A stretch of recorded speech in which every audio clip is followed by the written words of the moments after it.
நீங்கள் பார்த்து கொண்டிருப்பது உங்கள் ஜாஷுவா டிவி. சகல ஜனங்களுக்கும் நற்செய்தி.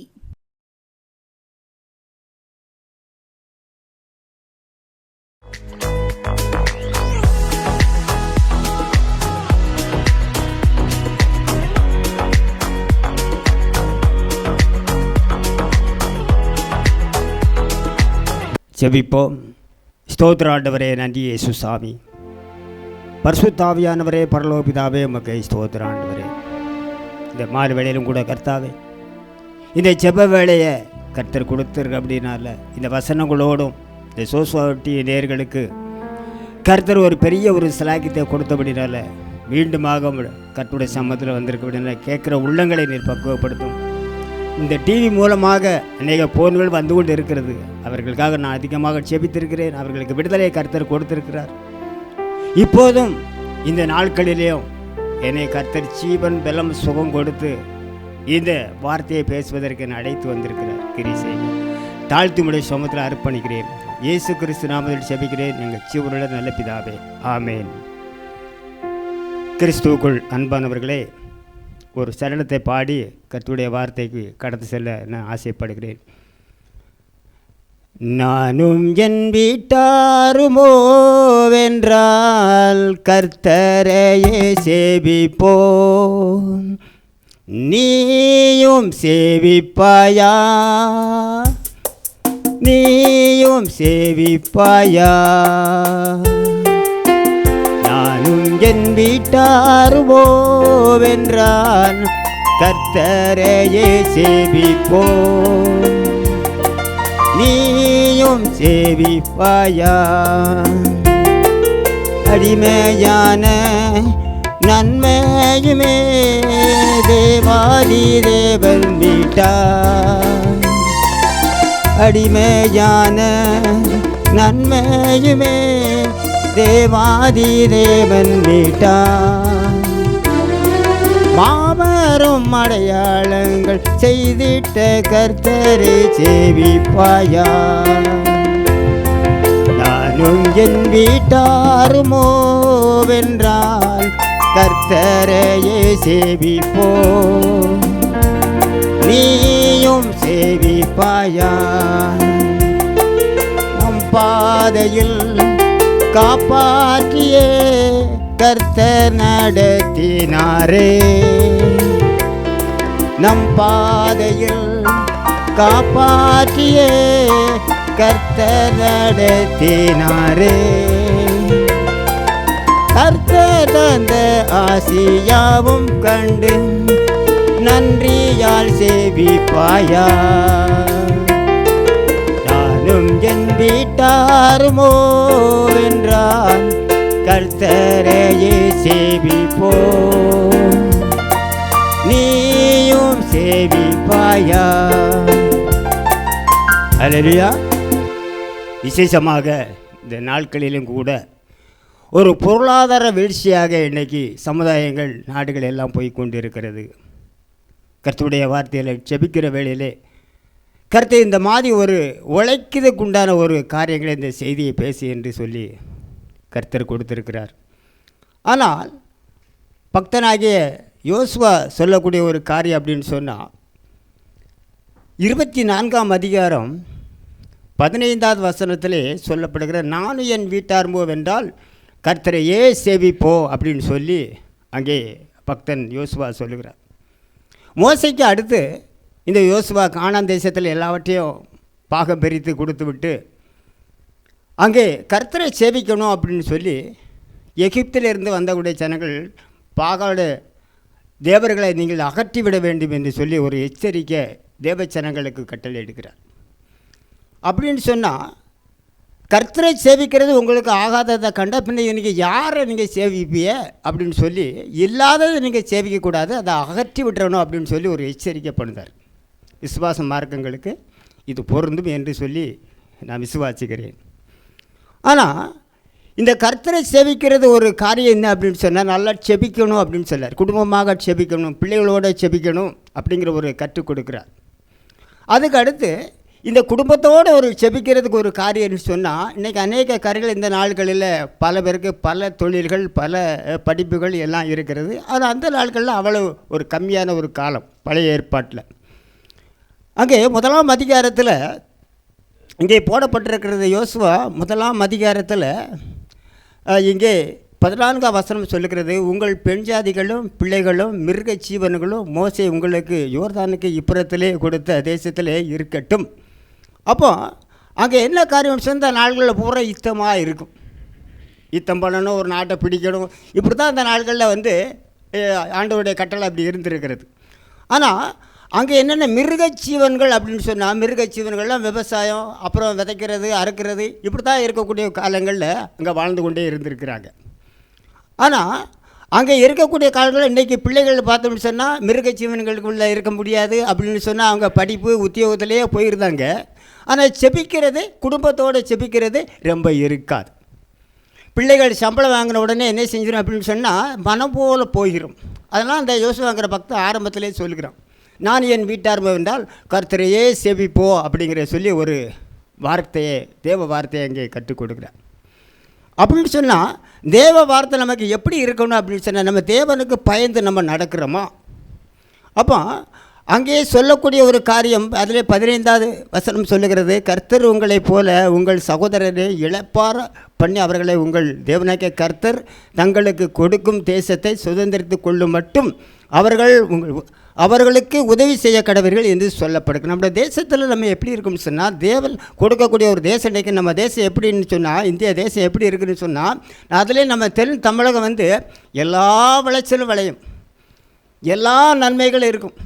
எந்த ராஜாக்கள் எந்த முதல் மந்திரி வந்து பார்த்தாலும் இது ஒரு நல்ல தேசம், விளையக்கூடிய தேசமாக இருக்குதுன்னு சொல்லி பாராட்டுவாங்க. மழை எப்போ பார்த்தாலும் பெய்யும்.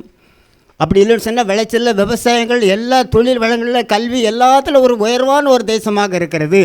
ஆனால் நம்ம கர்த்தரை சேவிக்கிறோமா? கொஞ்சம் சிந்தித்து நீங்கள் பாருங்கள்.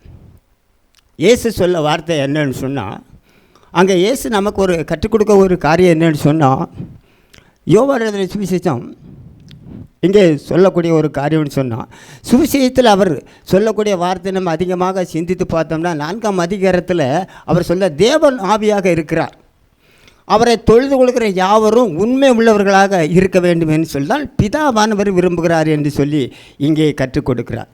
பிரியமானவர்களே, யோவான் எழுதின சுவிசேஷத்தில் 4ஆம் அதிகாரம் 25ஆவது வசனத்தில் இங்கே சொல்லார், இயேசு சொல்லக்கூடிய ஒரு கருத்தை, தேவன் ஆவியாக இருக்கிறார், அவரை தொழுது கொள்கிறவர்கள் ஆவியோடு உண்மையோடு அவரை தொழுது கொள்ள வேண்டும் என்றார். இதுதான் சுவிசேஷத்தில் இயேசு நமக்கு கற்றுக் கொடுக்கக்கூடிய ஒரு வார்த்தை. நம்ம உண்மை உள்ளவர்களாக இருக்கிறோமா? நம்ம உண்மையாக இந்த தேசத்தில் உழைக்கணும்னு இருக்கிறோமா? இல்லை பொய் பேசியே நம்ம இல்லாததை சொல்லியே நம்ம மேலே மினிக்கி கட்டி மேலே நல்ல ஒரு ஆடம்பரமான வாழ்க்கையை வாழ்ந்து கொண்டு இருக்கிறோமா? ஆடம்பரமான வாழ்க்கை கருத்திற்கு பிரியமான வாழ்க்கை கிடையாது. யோசித்து பாருங்கள். அப்போ உண்மை உள்ளவர்களாக இருக்க வேண்டும் என்பதால் நம்முடைய தேசத்தில் அவருக்கு மிருக ஜீவன்கள் எல்லாத்திலையும் கொடுத்து நமக்கு ஆசீர்வாதம் கொடுத்து எல்லா விளைச்சலையும் கொடுத்து நம்ம குடும்பங்களில் நோய் நொடி இல்லாமல் இருந்து வாழ வேண்டியன்றது கர்த்தர் விரும்புகிறார். அப்போ அந்த கர்த்தர் விரும்பக்கூடிய ஒரு காரியத்தை நம்ம செய்து கொண்டு இருக்கிறோமா? யோசித்து பாருங்கள். இன்றைக்கி அநேக ஜனங்கள் என்ன செய்தாங்க அப்படின்னு சொன்னால், பொய்யான வாழ்க்கையில் ஈடுபட்டு தவறான காரியங்களில் ஈடுபட்டு அநேக குடும்பங்கள் கடனை வாங்கி கொண்டு அந்தமாதிரி அந்த குழு இதெல்லாம் சேர்த்து வாங்கி 1 குழு 2 குழு 3 குழு 4 குழு எடுத்துகிட்டு நினைச்சிருந்தாங்க, தலைவி பேரில் போட்டு நினைச்சிருந்தாங்க, ஒரு விட்டு எஸ்கேப் ஆகி ஓடி இருந்தாங்க. இது தேவ ஜனங்களும் இருக்குது, புறஜாதி ஜனங்களும் இருக்கிறது. ஆனால் நீங்கள் இது கடைசி காலமாக இருக்கிறவங்கள நீங்கள் கொஞ்சம் யோசித்து பாருங்கள். நம்மளோட உழைப்பு எப்படி இருக்கிறது?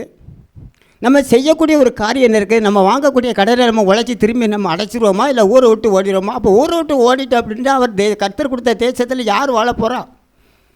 யோசித்து பாருங்கள் பிரியமானவர்களே. இது கடைசி காலமாக இருக்கிறது. ஏசுன்னா இப்போ வரப்போகிறார், பெற வரப்போகிறாரு அப்படி இல்லை, நமக்கு கடைசி காலம். அவர் வாரது அவருக்கு தான் தெரியும். அப்போ நம்ம இந்த பூமியில் வாழுகிறதற்கு கடன்காரனுக்காக பயந்து நம்ம ஊரை விட்டு ஓட வேண்டிய அவசியம் இல்லை. நிறைய பேர் ஓடிடுதாங்க. 4 குழு 5 குழு 10 குழு எடுத்துகிட்டு இன்றைக்கி நம்முடைய தென் தேசத்தில் பணம் எப்படி வருதோ அதுக்கு உரம் போட வேண்டிய அவசியம் இல்லை. நெல் விளைஞ்சிச்சின்னு சொன்னால் அரிசி சாப்பிட்டு அரிசி குறைஞ்சிரும். ஆனால் பணம் குறையவே செய்யாது, அது அப்படியே இருக்கும். ஆனால் 1 லட்ச ரூபாய்க்கு 2 பைசா வட்டியில் மாதம் என்ன ஆகுதுன்னா 2000 ரூபா எக்ஸ்ட்ரா வருது. ஆனால் 100 மூடை நெல் விளைஞ்சிச்சு அப்படின்னா சாப்பிட்ட பிற்பாடு 80 மூடை தான் இருக்கும். 20 மூடை ஒரே வருஷத்தில் காலி ஆயிரும், ஒரு மாதத்தில் காலி ஆயிரும். அப்போ பணம் இன்னைக்கு பெருகி கொண்டே வருகிறது. நம்ம வளர்ச்சி கிறிஸ்துவுக்குள்ளே இருக்கிறதா? யோசித்து பாருங்கள் பிரியமானவர்களே. அநேக குடும்பங்கள் கண்ணீரோட கடனை வாங்கிக்கிட்டு இந்த பூமியில் வாழாத அளவுக்கு தற்கொலை பண்ணணும் அப்படின்னு சொல்லி எக்கச்சக்கமான பேர் இருக்கிறாங்க. அதற்காகத்தான் பக்தன் யோசுவா சொல்றார், நானும் என் வீட்டார்மை வென்றால் கர்த்தரையே சேவிப்போம் அப்படின்னு சொல்றார். அவர் சாஃப்ட்வேர் இன்ஜினியர் படிக்கலை, ஒரு பெரிய ஹெட்மாஸ்டர் அவர் இல்லை பெரிய ஒரு கல்லூரிக்கு அவர் ஹெட்மாஸ்டரும் கிடையாது. சாதாரண ஒரு நம்மை போல ஒரு மனுஷன், ஆனால் விசுவாசத்தில் உயர்ந்த மனுஷன். கிறிஸ்துவுக்குள்ளே தேவனாகிய கர்த்தரிடத்தில் நல்ல உயர்வான ஒரு மனுஷன். இன்றைக்கி அப்படி உள்ள மனுஷங்கள்லாம் இருக்கிறாங்க. யார்கிட்டையும் போய் அவர் கை நீட்டி காசு வாங்கலை. நான் இந்த ஊழியத்தை செய்தேன்னு எனக்கு கொண்டாந்து போடுங்கன்னு பைபிளில் அந்த யோசுவா குறித்து சொல்லவே இல்லை.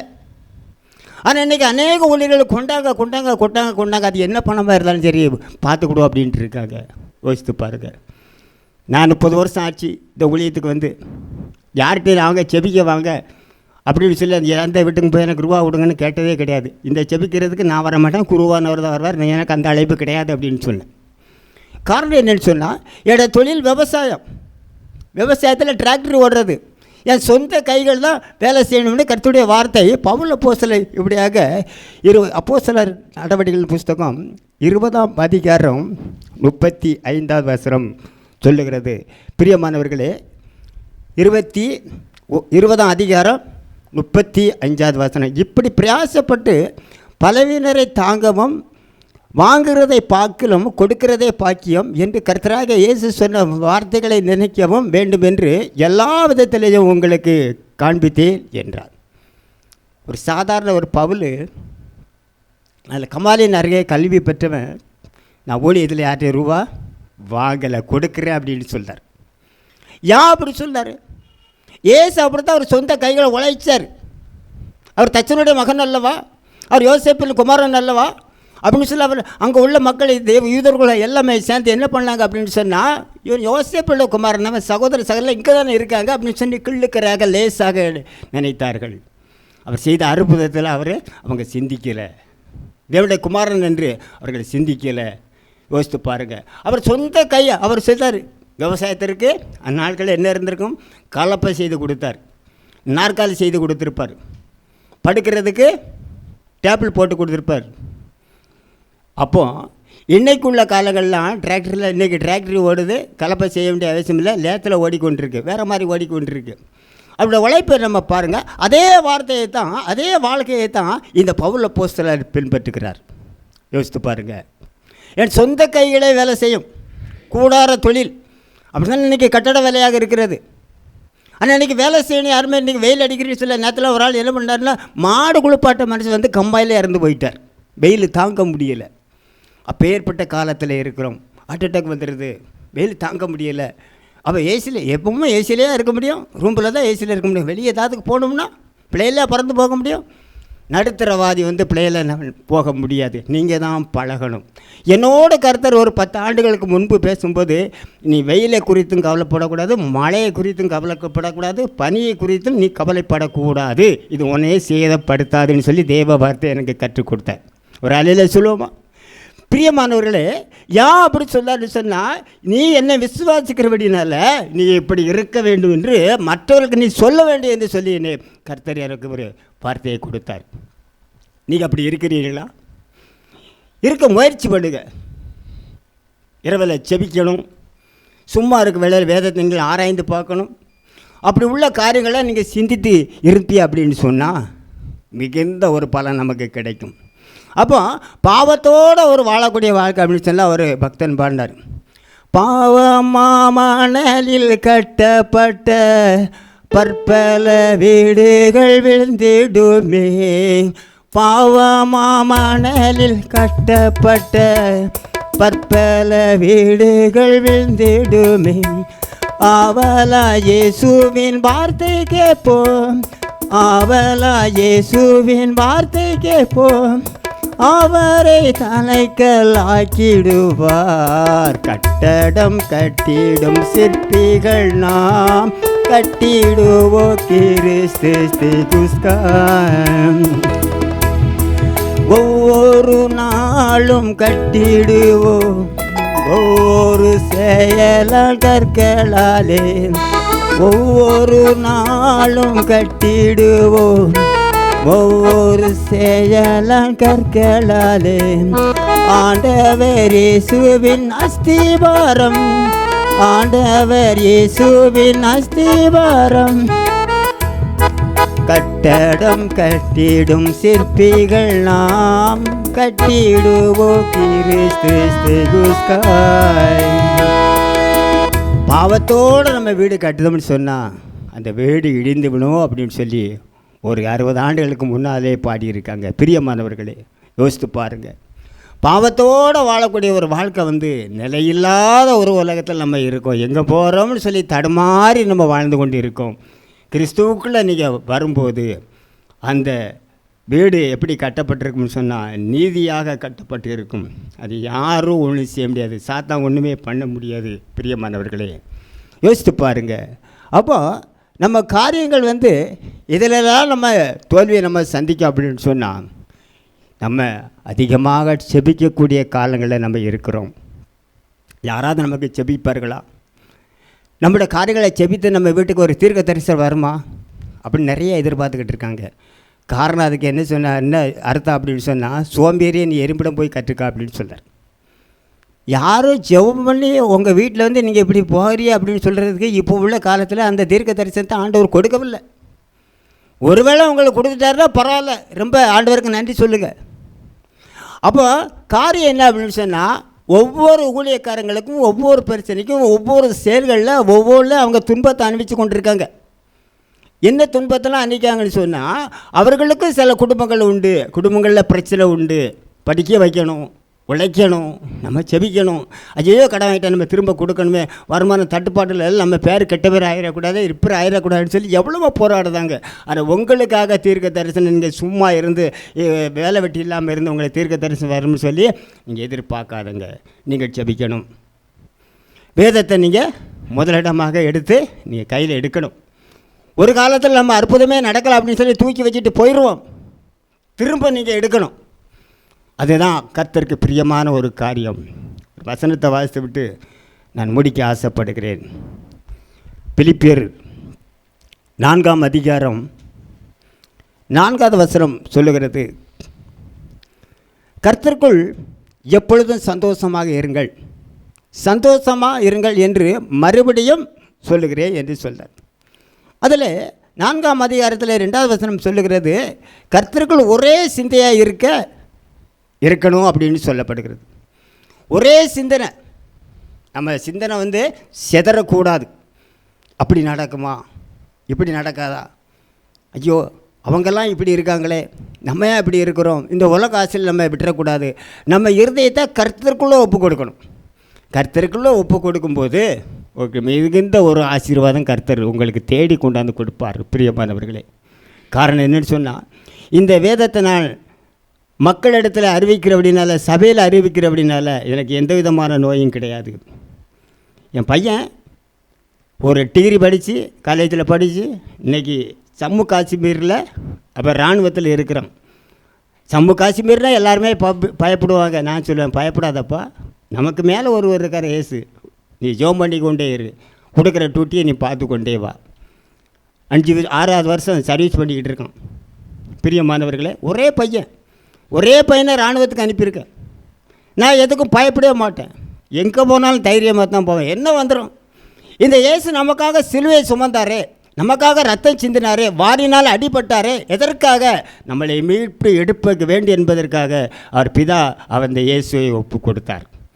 அநேக பாவங்களுக்கு ஆடையும் மாட்டையும் வெட்டி கொண்டு போய்கொண்டு இருக்கிறாங்க. அவர் சொந்த சரீரத்தை சந்தோஷமாக ஒப்பு கொடுத்தார். நாம் அப்படி ஒப்பு கொடுப்போமா? ரேச ஒரு காய்ச்சல் வந்துடுச்சுன்னு சொன்னால் எங்கே போய் நிற்ப வந்துடுமா? எத்தனை டாக்டரு, எந்த ஸ்பெஷல் டாக்டரு? ஐயோ எனக்கு காய்ச்சல் வந்தால் போதும், ஒரு நாளைக்கு லீவு தான் போடுவேன், நான் வரல, வேலைக்கு வரலன்னு தான் சொல்லுவேன். அவ்வளோதான், முடிஞ்சு போச்சு. நான் ஊசி போட போகிறதும் கிடையாது, மாத்திரை சாப்பிட்டு வீட்டில் படுத்துக்கிட்டு ஐயோ எனக்கு தலை சுற்றுன்னு வரப்போகிறதும் கிடையாது. காரணம் என்னோட இயேசு இருக்கிறார். இந்த இயேசு நீங்கள் சொந்த ரட்சகராக ஏற்றுக்கொண்டு இந்த வேதத்தை நீங்கள் வாசித்து மாறி மாறி மாறி ஜெபம் பண்ணி பாருங்கள். ஆனால் உழைக்கணும். முதலாவது சொல்லக்கூடிய வார்த்தை, மிருக ஜீவன்கள் எல்லாம் விவசாய சம்மந்தப்பட்ட அத்தனை யோசுவா பாகம் பிரித்து கொடுத்தார்.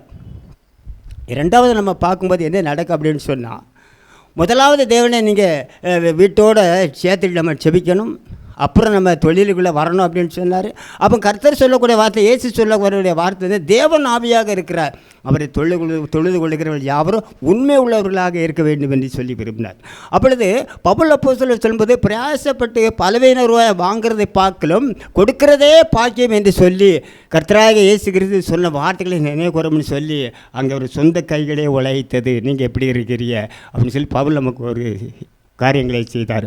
லாஸ்ட்டாக நம்ம வாசித்த வசனம், கர்த்தர்களை எப்பொழுதும் சந்தோஷமாக இருங்கள். உலகத்தில் பல துன்பங்களை கொண்டாந்து நமக்கு நேரிடும், கவலைப்படாதங்க.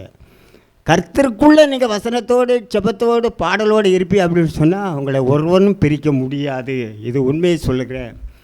ஒரு கவியை பாடிவிட்டு நான் செபித்து முடிக்க ஆசைப்படுகிறேன். ஸ்தோத்திரம் இயேசுநாதா, உமக்கென்றும் ஸ்தோத்திரம் இயேசுநாதா. ஸ்தோத்திரம் இயேசுநாதா, உமக்கென்றும் ஸ்தோத்திரம் இயேசுநாதா. ஸ்தோத்திரம் செய்கிறோம் நின்னடியா திருநாமத்தினாதரவில். ஸ்தோத்திரம் செய்கிறோம் நின்னடியா திருநாமத்தினாதரவில். இத்தனை மகத்துவமுள்ள பதவி வேலைகள் எங்களுக்கு, இத்தனை மகத்துவமுள்ள பதவியும் வேலைகள் எங்களுக்கு. எத்தனை மாதயவும் கிருபை, எத்தனை ஆச்சரியம். நீரல்லா எங்களுக்கு பரலோகில் யாருண்டு ஜீவனாதா. நீரல்லா எங்களுக்கு பரலோகில் யாருண்டு ஜீவனாதா. நேரையன்றி ஈகத்தில் வேறொரு தேட்டம் இல்லை பரனே. ஸ்தோத்திரம் இயேசுநாதா, உமக்கென்றும் ஸ்தோத்திரம் இயேசுநாதா. ஸ்தோத்திரம் இயேசுநாதா, உமக்கென்றும் ஸ்தோத்திரம் இயேசுநாதா. ஸ்தோத்திரம் செய்கிறோ நின்னடியா திருநாமத்தினாதரவில். அல்லேலூயா. ஜெபிப்போம். ஸ்தோத்திர ஆண்டவரே, கேட்ட சத்தியங்களுக்காக ஸ்தோத்திர ஆண்டவரே. எல்லா இருதயங்களையும் ஆண்டவரே ஒருமனப்படுத்தக்கூடிய வல்லமை உம்மிடத்திலே உண்டு. இந்த வார்த்தைகளை கேட்டுக்கொண்டு இருக்கிற அத்தனை மக்களை நீர் ஆசீர்வதிக்க வேண்டும். இந்த பாடலோடு இசையோடு இந்த சோசுவா டிவி மூலமாக சாலமனை நம்முடைய கருத்தில் அர்ப்பணிக்க குடும்பங்களை ஆசீர்வதிக்கப்பட வேண்டும். இந்த டிவி நடத்துள்ள சோசுவா டிவி அவர்களையும் குடும்பத்தோடு ஆசீர்வதிக்கப்பட வேண்டும். கேட்குற சத்தியம் உள்ளவர்கள் அத்தனை பேரை நீர் ஆசீர்வதிக்கப்பட வேண்டும். இந்த வார்த்தைகளை கேட்டுக்கொண்ட உள்ளங்கள் அத்தனை பேரும் அவர்களுடைய மனம் கர்த்தருக்குள்ள செழிப்பாக இருக்க வேண்டும் என்று ஜெபிக்கிற ஆண்டவரே. நாட்கள் பொல்லாதவைகளாக இருக்கிறபடினால ஆண்டவரே, அந்த பொல்லாங்கன் கிரியை செய்யாத அளவுக்கு ஆண்டவரே, உலக பிரபஞ்சத்தில் உள்ளத்தில் போகாத அளவுக்கு நம்ம சொந்த கைகளே உழைக்கணும், உண்மையாக இருக்கணும். நம்ம கொடுக்குற தொழிலில் நம்ம உண்மையாக இருக்க வேண்டும் என்று யோசுவாங்கிற பக்தன் நம்ம எடுத்து காட்டுகிறபடினால அந்த சத்தியத்தோடு வாழ்கிறதற்கு அநேகர்களை பக்குவப்படுத்தும், தகுதிப்படுத்தும். என்னுடைய கருத்தில் அர்ப்பணிக்கிறேன், தாழ்த்துமுடைய சமூகத்தில் அர்ப்பணிக்கிறேன். இயேசு கிறிஸ்து நாமத்தில் ஜெபிக்கிறேன் எங்கள் ஜீவனுள்ள நல்ல பிதாவே. ஆமென்.